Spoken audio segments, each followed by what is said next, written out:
دا زمون د سارو غاله ده.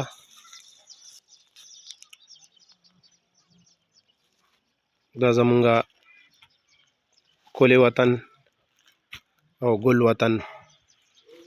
دا زمونږه د ځمکې هلیکاپټر او دا زمونږه کوټیجز او دا زمونږه ښکلي شازلمي. په وطن ګران، په وطن مین.